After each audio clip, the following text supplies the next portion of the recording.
Hello and welcome to One to Grow On, a show where we dig into questions about agriculture and try to understand how food production impacts us and our world. My name is Hallie Casey, and today I have a bit of a different episode for you.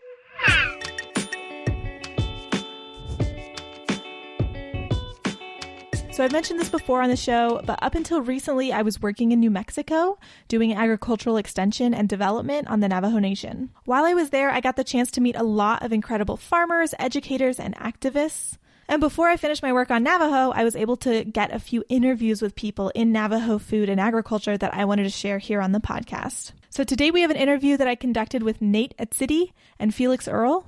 Nate and Felix are Navajo growers that are also doing work to promote food sovereignty and farming on the nation. Nate and Felix are from Greasewood and Ganado, Arizona, respectively. You'll hear them introduce themselves here in a minute, but for those listeners who've never been to the Navajo Nation, well, okay, first you should go to the Navajo Nation because it's incredible and so beautiful and just a really amazing place. But farming on Navajo is a little bit different for most farmers on Navajo, and it always has been, a little bit different than our Western kind of modern conceptions of production. Many, if not most, Navajo farmers and ranchers cultivate their fields and flocks without access to running water. Navajo is on the high desert in the Four Corners region of the U.S., and both the Navajo people and the Pueblo tribes that are from that area have practices as well as heritage seeds that allow them to grow nutritious and sacred foods without consistent irrigation. Another quick note, in this interview, you'll hear the term Diné used, which means Navajo in Diné-Bizad, which is the Navajo language. Navajo is a Spanish word,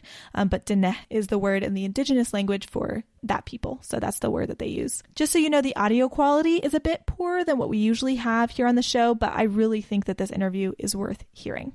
My name is Nathaniel Etsitty. I am from Lower Greasewood community of the Navajo Reservation. I've been practicing permaculture and growing food for about a decade now. So Nate just mentioned the term permaculture.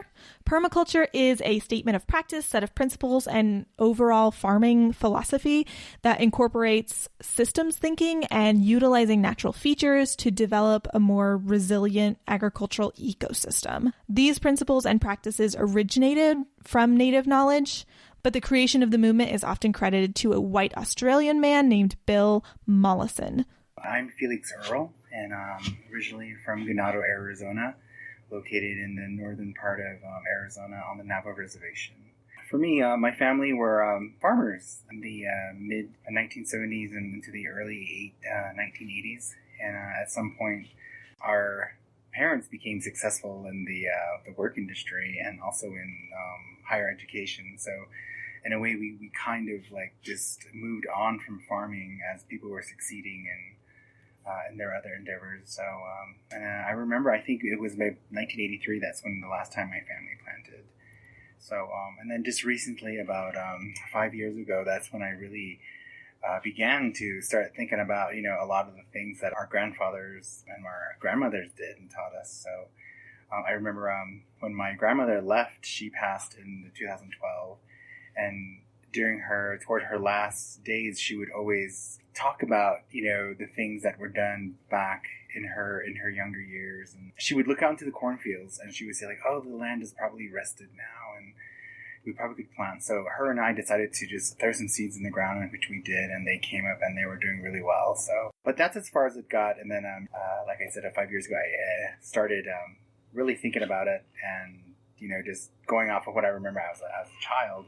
I went ahead and I put seeds in the ground and went. And then, of course, my friend here, Nate, is the one who introduced me to permaculture. And then I was like, oh, wow, like that's what we did when we were children. So I was like, okay, this is pretty cool. Initially, what the trigger point for me was after my grandmother passed, I took over her estate and I was cleaning up in her kitchen. And she has this peyote pail that they bring water into the ceremony with. And as I was cleaning out the cabinets in her kitchen, I came upon that and there was bags of seeds in there. And they were like these really just, withered, decomposing calico cotton bags, and they had seeds in them. So she had several different types of seeds, and the corn seed is the one I came across. And there was a mixed, a yellow, a white, and then also a blue. So just, I don't know how long they were in there, but they were in there. I decided to do germination tests on them, and all of them failed except the white corn. And it was just like a handful of corn. and they germinated. And so what I did is like that spring, I put them in the ground, and this is my 4th year growing it. Now it's, everyone in the community of Ganado and surrounding areas are asking me for that white cord now. So that's what triggered it for me. And from there, I got a lot of more information from Nate, and then from there, I just started growing. I asked Nate and Felix what they considered their job title to be. Here's Nate. I usually introduce myself as a permaculturist and community organizer. I take my job, quote unquote, beyond growing food.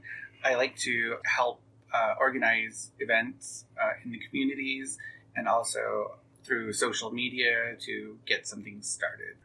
For me, and I like to refer to myself a lot, I refer to myself a lot as a grower. Although there's so many other aspects to what we're doing here, especially on the reservation, and with this whole food sovereignty movement too on the reservation, there's so many other aspects. There's so many other outlets that anyone can get into this whole movement. But for me, I just say I'm a grower. That's what I want to focus my work on, is actually getting a seed, putting it in soil, taking care of it, and growing it from there. And I really do think that's my main focus right now. So when people ask me, like, what exactly do I'm a grower?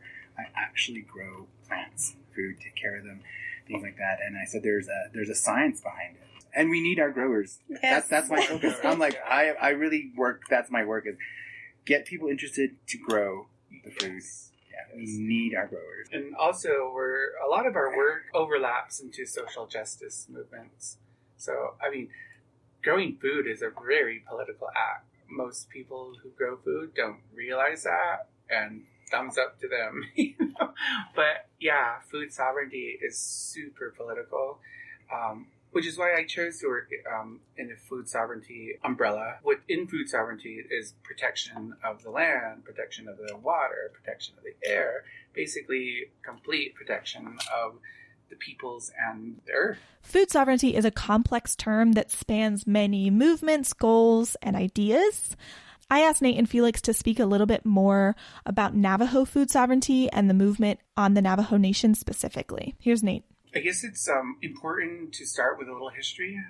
As you may know, Dene people, we have been bombarded by 3 different governments. First was contact with the Spanish monarchy, and then next was the Mexican government, and then finally the American government. And with each empire, each one sought to control the people by controlling the food system.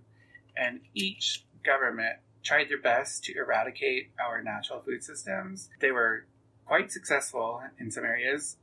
They salted fields, slashed and burned orchards, and decimated a lot of wildlife, and also our main food source, sheep. So when you control food, you control the people. We find it very important that we control our food, and we also are trying to revitalize it. So it's been a couple hundred years since the last campaign against us happened. However, we are barely in the infancy of restoring our food system.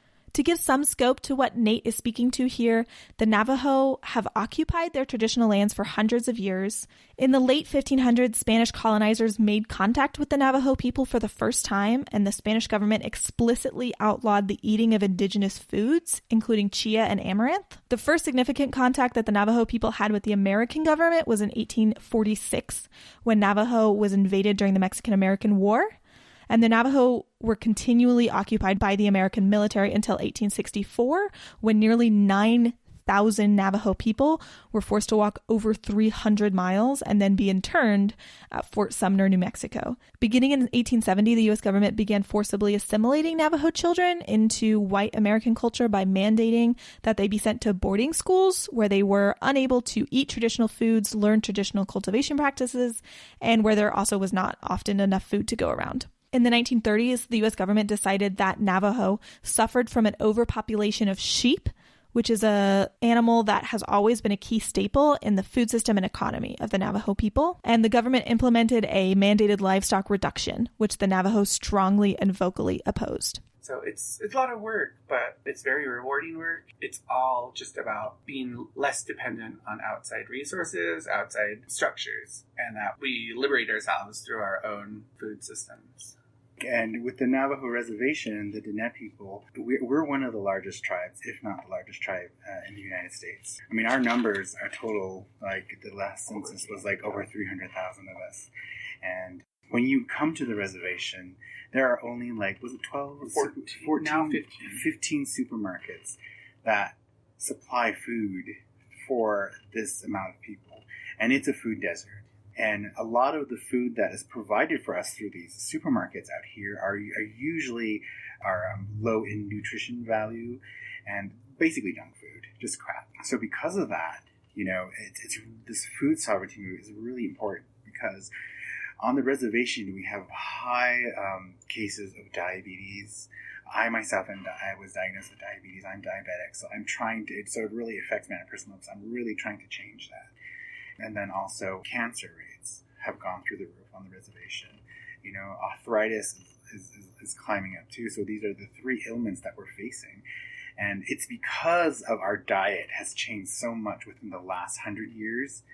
And just like Nate was telling earlier, changing the food system, destroying a food system of a people, then you're able to control those people. And based on that, we're still suffering from that. And it's a form of genocide, really. So that's why I feel it's really important. And we can do it because our ancestors had the knowledge and they lived healthy and they were able to thrive. And that's what we need to bring back. And we need to take control of these food systems. And it's just not on this reservation. It's all over the world that we as people, as humans, we need to gain control of and get that back of the control, localized food systems. And, and with that, we will hold that power, and that, for me, is true sovereignty.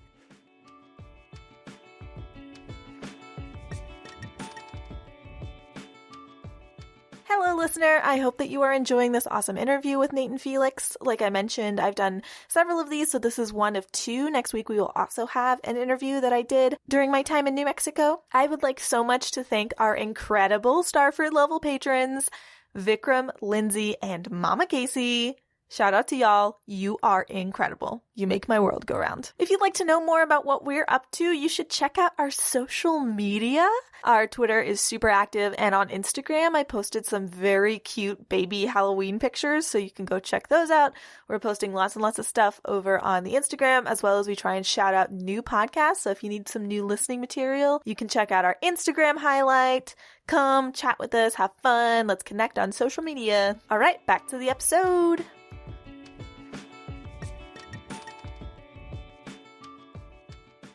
Thank you. On kind of that note, a lot of our listeners are non-native, probably the majority of them. So are there ways that you would suggest non-native folks to kind of plug in and be an ally and support native food systems? Oh, definitely come out and help. Come out and help. We need labor. We need labor. We need a lot of help creating the systems. But also, there are a lot of really amazing organizations popping up, some nonprofits. Donating to some of them would be amazing. We have a tremendous lack of funding, so that makes it quite a challenge, but also just becoming aware. So a lot of non-indigenous people always think that we get everything for free, being that, that's the myth. Okay, you guys get free healthcare, free this, free that. The reality is completely opposite, because we hardly have anything at all. It's so hard to manifest ideas into reality. Help us regain the control over our land. We do not have control over our land. So much freaking red tape and bureaucracy that we have to deal with in order to do any sort of startup. That is why we do not have economy on the reservation. People wonder why we're so impoverished. It's because of all the bureaucracy. We have to deal with the local government. We have to deal with the Navajo Nation government. We have to deal with the state government. We have to deal with the federal government. So because of all of this red tape and all this bureaucracy that we deal with, most people just give up. What takes about 3 weeks to establish in a town with infrastructure, you could easily start a business in 3 weeks off Navajo. That same process takes about 3 years on Navajo. And by the time you have to spend so much of your own money establishing any type of business that most people just give up. And move away. So helping us get control back of our land would be one of the greatest things people could do. And also things like there's a really cool permaculture convergence happening in Pine Ridge. So checking out things like that, networking with people, finding out where they can plug themselves into is a really great way to start. Yeah, just more support. Don't be an ally, be an accomplice. Exactly. Yeah. So, yeah, and then for me, listen. Listen to us. We have something to say. We have a voice. It was so interesting of this whole movement that we're having on the reservation and throughout the country with food sovereignty, and then regaining our ancestral ways and combining those with new technology and stuff like that. Sometimes it would get so frustrating to me. I would constantly be, just bitching is the word, and complaining. And it was so interesting to me. My mother actually came up to me and she's like, son, I understand what you're trying to do, but you being upset and being frustrated all the time with this system that is so oppressing, and this system, and she was like, why don't you, in your process of healing yourself and healing your people, why don't you in the process also include those systems and those people that are being oppressive? Help them to heal too at the same time. Because she was like, are the Europeans, I'm pretty sure they were tribal at one point. And they've become, I know a lot of people throw around the term colonized too. She was like, I'm pretty sure they had to go through that, So she's like, so in the midst of doing all this healing on yourself and with your own people, why don't you help them to heal too? So, and I thought about that, and I was like, she has a point. She's right. So, and I always say that, within the indigenous community, there are some individuals who think like we just need to get rid of all the Europeans and send them back over there. And I'm just like, okay, be realistic. That's not going to happen. So we have to, in a way, find that common ground, that medium, and we have to work with each other. And then part of that is, like I said earlier, is we have to listen to one another.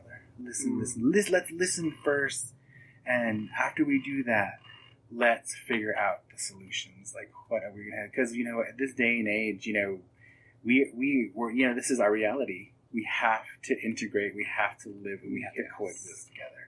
Yeah. So yeah, and in Navajo traditional teaching, we when we introduce ourselves, we say we're Dene. That's how. But also we are Kalbalashlai, and that means 5-fingered people, and that includes every single race on the face of the earth. So that's how we address others, and so based on that, we have to learn to get past a lot of these boundaries and learn to live through coexist. And it's inevitable. We have to do it if we're going to survive. Yeah. So, because as native peoples of this continent, we're dealing with 500 years of colonization, whereas people of European descent are dealing with 5,000 years of colonization. So the healing process is going to be long, and it's going to take a long time, but we can do it.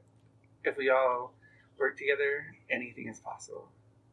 Awesome. Thank you guys both so much. Mm-hmm. Do y'all have anything you want to plug, organizations or social media or anything?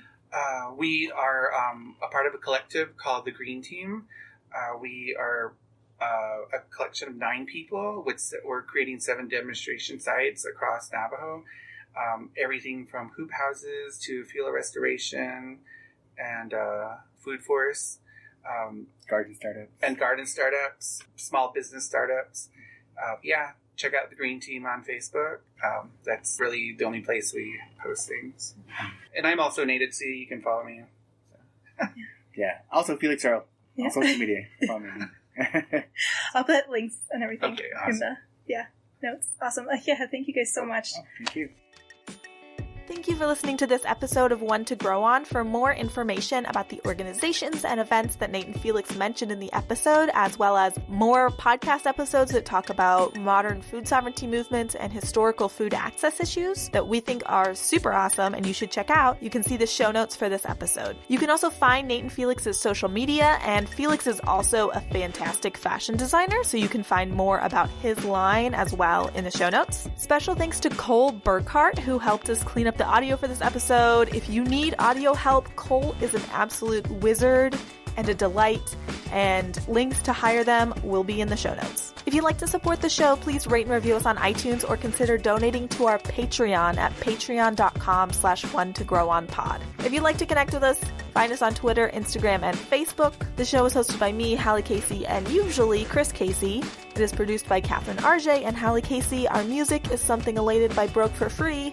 And please be sure to check out a new episode in 2 weeks. But until then, keep on growing.